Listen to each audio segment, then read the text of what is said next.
সংবিধান অনুযায়ী ৫ বছরের জন্য দায়িত্ব নির্ধারণ করা থাকলেও মাত্র ২.৫ বছরেই বিদায় নিল কাজী হাবিবুল আউয়াল নেতৃত্বাধীন নির্বাচন কমিশন। বৃহস্পতিবার দুপুর ১২টায় সংবাদ সম্মেলন করে আনুষ্ঠানিকভাবে পদত্যাগের ঘোষণা দিয়েছে আউয়াল কমিশন।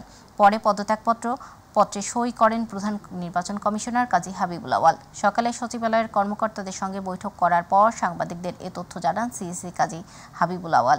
এ সময় গণ অভ্যুত্থান পরবর্তী পুনর্গঠনের অংশ হিসেবে রাষ্ট্রপতি মোহাম্মদ শাহাবুদ্দিনের কাছে পদত্যাগপত্র জমা দেওয়ার কথা জানানো হয়।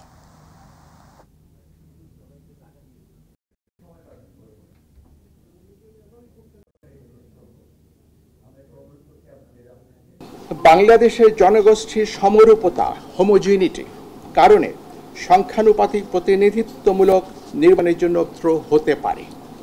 সেই সাথে নির্বাচন ৪ বা ৮টি পর্বে প্রতিটি পর্বের মাঝে ৫ দিনের বিরতি রেখে অনুষ্ঠান করা ব্যবস্থাপনার দিক থেকে সহায়ক হতে পারে।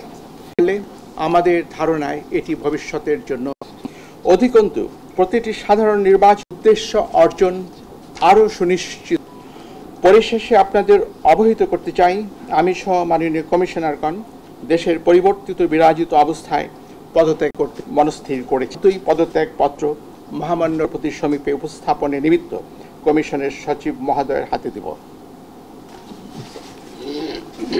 দুজন সদস্য এখানে উপস্থিত নাই, তারাও কি পদত্যাগ করছেন?